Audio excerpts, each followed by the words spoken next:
Berbagai macam teknologi komunikasi dan informasi yang kita rasakan saat ini berangkat dari sebuah permasalahan atau kebutuhan.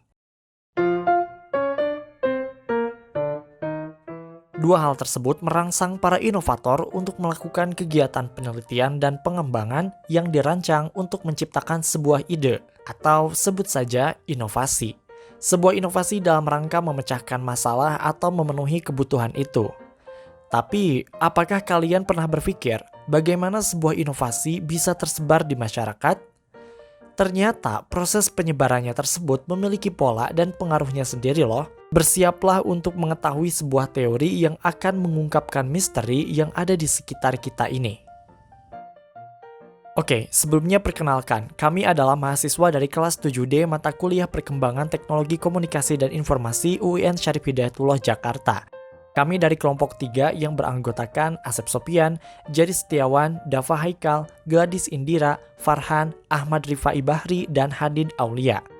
Karena ini adalah mata kuliah perkembangan teknologi komunikasi, maka pembahasan kita hari ini juga tidak akan lepas dari bagaimana sebuah teknologi komunikasi dan informasi dapat berkembang, yang pastinya dimulai dari sebuah ide, dan muncullah inovasi. Kita singgung lagi pertanyaan yang ada di awal tadi. Kira-kira bagaimana ya sebuah ide atau inovasi dapat menyebar? Pertanyaan ini sepintas memang terdengar receh, tapi ternyata pertanyaan ini memiliki jawaban yang menarik. Perkenalkan sebuah teori yang digagas oleh Everett M. Rogers pada tahun 1962 bernama Diffusion of Innovation Theory atau teori difusi inovasi. Sederhananya, teori ini menjelaskan tentang bagaimana sebuah ide dan teknologi baru bisa tersebar dalam sebuah sistem sosial. Rogers mendefinisikan difusi sebagai proses di mana sebuah inovasi dikomunikasikan melalui berbagai saluran dan jangka waktu tertentu dalam sebuah sistem sosial. Oke, sebelum membahas lebih jauh, kayaknya kalian perlu mengetahui terlebih dahulu apa itu difusi inovasi. Menurut Kamus Besar Bahasa Indonesia, arti kata difusi adalah penyebaran atau perembesan sesuatu, dalam hal ini kebudayaan, teknologi, dan ide dari satu pihak ke pihak lainnya. Kata kunci yang harus kalian ingat adalah penyebaran. Katakan saja difusi adalah penyebaran. Sedangkan inovasi adalah pembaharuan atau pemasukan dan pengenalan hal-hal yang baru. Dari definisi tersebut, difusi inovasi dapat diartikan sebagai penyebaran suatu hal yang baru atau penyebaran sebuah inovasi. Dalam bukunya sendiri berjudul Diffusion of Innovation, Everett M. Rogers mendefinisikan difusi sebagai sebuah proses sosial yang mengkomunikasikan informasi tentang ide baru yang dipandang secara subjektif. Sedangkan makna inovasi dikembangkan melalui sebuah proses konstruksi sosial. Teori difusi inovasi pada esensinya menjelaskan bagaimana sebuah gagasan dan ide baru dikomunikasikan pada sebuah kultur atau kebudayaan. Intinya, teori ini berfokus pada bagaimana sebuah gagasan atau ide baru dapat dan dimungkinkan diadopsi oleh suatu kelompok sosial atau kebudayaan tertentu. Teori ini memang tidak terlepas dari dua bidang besar, yaitu komunikasi dan sosial. Hal tersebut tidak mengherankan jika kita melihat kembali jauh ke belakang ketika teori ini ditemukan. Everett M. Rogers dilahirkan di Carroll, Iowa pada 6 Maret 1931. Ia dibesarkan dalam lingkungan keluarga pemilik Pinehurst Farm. Dia mengambil konsentrasi agriculture untuk S1 dan S2-nya setelah sebelumnya bingung mau ambil jurusan apa. Rogers kuliah di salah satu universitas paling masyhur di sana, yaitu Iowa State University, yang sudah dikenal menghasilkan banyak lulusan besar di bidang pertanian dan khususnya masalah sosiologi pedesaan.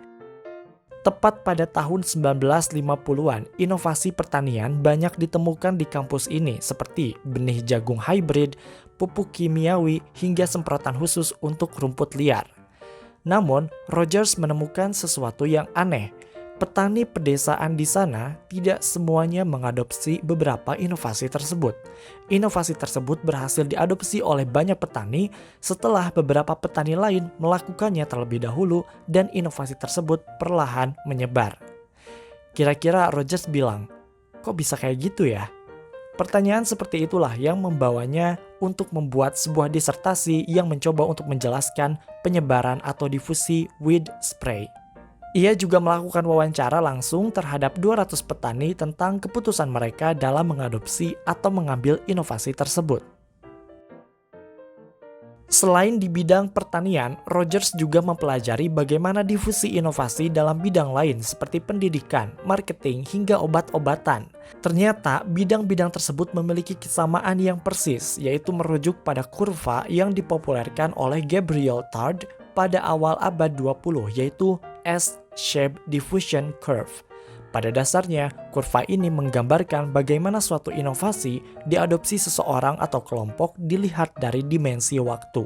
Teori ini kemudian dikembangkan pada tahun 1960 oleh Rogers, di mana studi mengenai difusi ini mulai dikaitkan dengan berbagai topik yang lebih kontemporer, seperti bidang pemasaran, budaya, dan sebagainya. Teori ini cukup menjelaskan tentang sebuah fenomena yang terjadi di sekitar kita, tentang bagaimana sekelompok orang bisa menerima sebuah inovasi, produk, hingga kebiasaan lebih cepat daripada yang lainnya. Ya, ada yang cepat mengadopsi inovasi tersebut, ada juga yang lambat. Hal ini berkaitan dengan karakteristik inovasi tersebut. Karakteristik inovasi dapat dibagi menjadi 4 kategori. Yang pertama adalah relative advantage atau keuntungan relatif. Di sini menjelaskan apakah inovasi ini lebih baik dari sebelumnya atau lebih buruk. Tentu saja hal ini mempengaruhi bagaimana orang-orang bisa mengadopsi inovasi ini. Yang kedua adalah kesesuaian atau compatibility.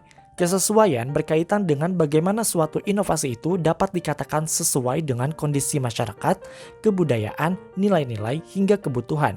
Jika sesuai, tentu saja inovasinya akan semakin cepat untuk diadopsi. Yang ketiga adalah kerumitan atau complexity.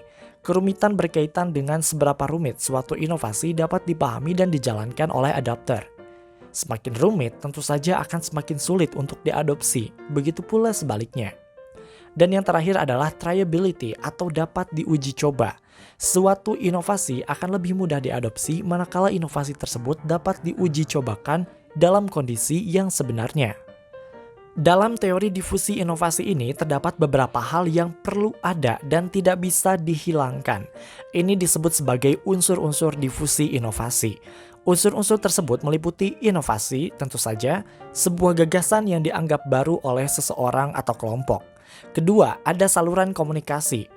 Sebuah inovasi bisa menyebar pastinya menggunakan saluran atau media komunikasi. Jika inovasi ditujukan kepada masyarakat secara luas, maka saluran yang digunakan tentu saja saluran komunikasi massa. Jika yang dituju adalah individu, maka saluran yang digunakan adalah saluran komunikasi antar pribadi.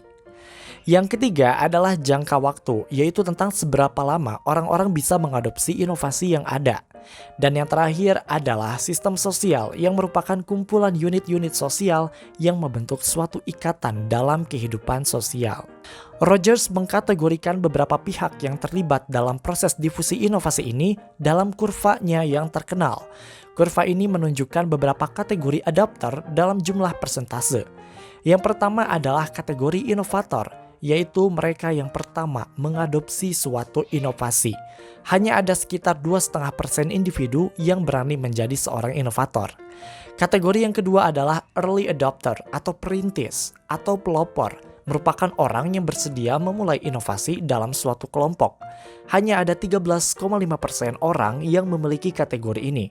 Biasanya mereka merupakan orang yang terpandang dan memiliki pengikut dalam suatu kelompok sosial. Berikutnya ada early majority atau pengikut dini. Jumlahnya sekitar 34% dalam suatu kelompok sosial tertentu.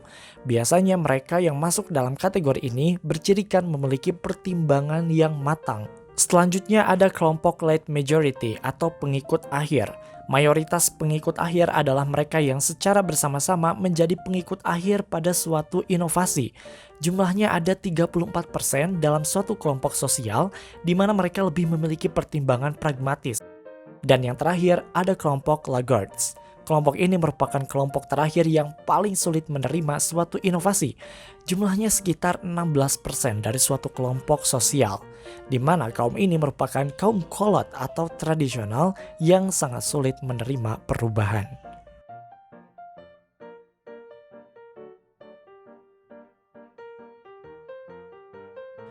Oke, kita sudah membicarakan tentang semuanya, kecuali satu hal. Contoh, Supaya lebih paham, kita ambil satu contoh yang ada di sekitar kita mengenai teori ini. Buat kamu pengguna setia Windows, pasti sudah tahu ya bahwa Windows akhirnya telah merilis versi terbaru mereka, yaitu Windows 11. Tentu saja, orang-orang tidak mungkin langsung tahu akan hal ini jika pihak dari Windows-nya tidak melakukan sesuatu, seperti kegiatan promosi. Akhirnya mereka melakukan hal tersebut dengan beragam cara, seperti perilisan teaser dan trailer di YouTube dan media sosial lainnya, menggunakan iklan, dan semacamnya. Bahkan mereka juga membuat notifikasi otomatis untuk pembaharuan sistem di PC pengguna Windows. Ketika Windows 11 akhirnya dirilis, ternyata tidak semua orang langsung menggunakan sistem tersebut. Ada banyak alasan akan hal itu. Mereka bilang masih nyaman dengan sistem operasi Windows 10, PC-nya belum capable, hingga menganggap bahwa Windows 11 terlihat seperti sistem yang belum sempurna. Ini dibuktikan dengan beragam artikel yang bermunculan di website besar seperti Google dan lainnya. Dengan adanya pemberitaan di Google, informasi mengenai inovasi ini semakin tersebar. Orang yang membaca artikel di sana mungkin akan memberitahu teman kuliahnya, teman kerjanya, bahkan dijadikan sebagai bahan pembuatan makalah. Dari sini kita sudah mengetahui bahwa inovasi tersebut memang sudah menyebar. Namun memerlukan waktu hingga inovasi tersebut benar-benar bisa digunakan oleh semua orang. Dari kasus tersebut pun, kita bisa mengkategorikan kelompok-kelompok mana saja pengadopsi inovasi yang sudah disebutkan di atas. Ada kelompok innovator, ada juga kelompok early adopter, hingga kelompok laggards.